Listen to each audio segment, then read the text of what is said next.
Hi, welcome back. Yeah, it's been a while since my last video. Lots changed in the last, since my last video. We've had COVID has come and visited the world. I got ill, I was very unwell, and I have recovered. A few friends have had it, and we've had some few friends that have been very, very unwell. We've also sadly lost some people. So it does make you think, live life to the full, live life every day, because you never know what's around the corner. So I've mentioned before that I was thinking about getting the Infinity 99 wing, which I did, and I have used it a reasonable amount this year. I didn't do any sailing on it last year or the beginning of this year, but I've been out quite a lot on it recently. My thoughts are that it is well worth having. It's an amazing bit of kit. I originally had the 84, which was brilliant. Was an amazing wing. Was getting me up nice and early, and it was a nice manoeuvrable fast wing. But the 99 is just another step. It's very pumpable. You can pump the thing very, very early, and it's getting me up in such a small amount of wind. It just means that you can get out in a lot less wind.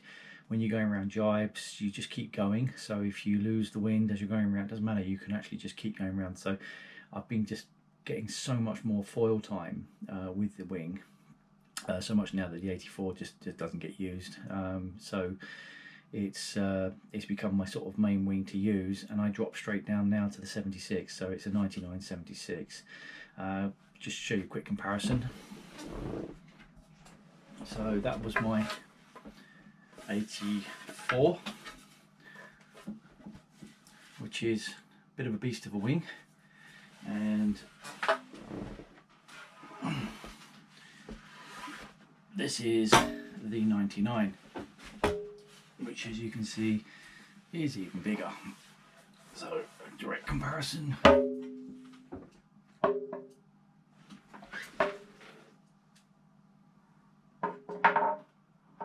So as you can see, a much wider wing and more surface area. About 2,000 square centimeters, 2,500 square centimeters. Very, very wide. Obviously 99 centimeters from side to side. The 84, it's got a little bit of a sort of downward sweep, and this very similar in shape to the 76. So this fabled self-leveling. So as you go faster, obviously the wing will start to self-level. The 99 is similar, but not quite so much. But a really nice bit of kit. Yeah, just fabulous. I've really enjoyed using it. I would say that with my 5.7 lift, I'm getting going on that now in about 12 miles an hour, and although I'm up and running in 12, I think I can probably keep going in probably as little as 10.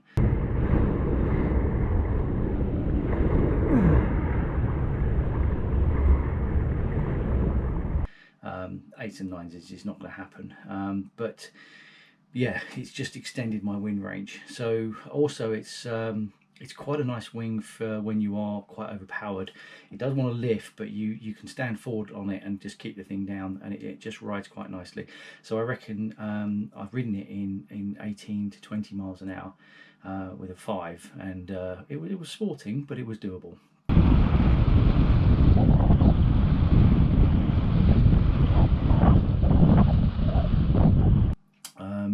My sail that I tend to use on it all the time now is a 5.7 lift. I've got a 6.4, which I very rarely use now. That thing pumps so nicely, you can get the thing up. The 5.7 is nice and light, and it keeps me going through the lulls, which is pretty good.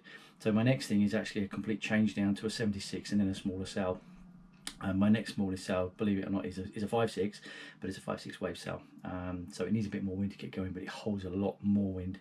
And I'm using that sort of up on the 76 all the way up to sort of 20, 21 miles an hour. And then obviously moving down on the sails as you need to do that. So got a couple of little bits of vid. I haven't got a huge amount at the moment because when I've been going out, I've been pretty much getting off work and trying to go. I have not had a huge amount of success with actually filming, but I've had a couple of sessions where I've filmed, and you will see that there's very little wind. There's no white caps. It's not quite glassy, but it's not far off.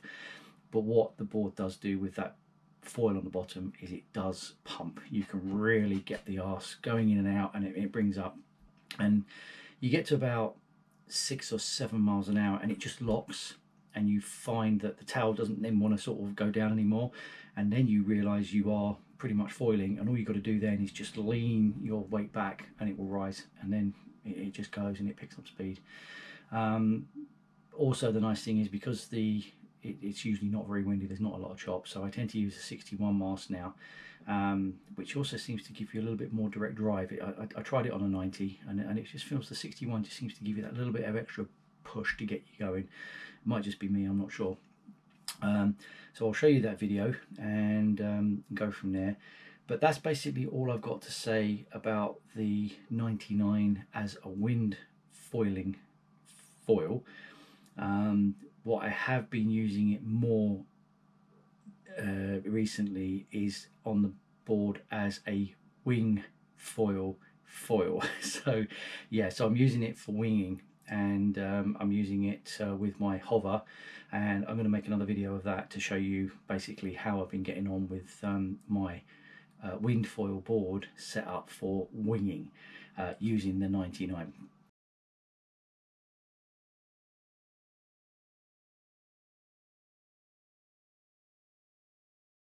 And it's been spectacular. It's been absolutely awesome. So it's one of them foils that's actually led me into something else. So I'll show you this video.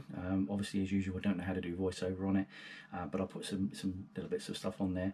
But yeah, so the 99, if you've got the opportunity to get one, if you've got a 76 and you want a slightly bigger foil, I would go for the 99.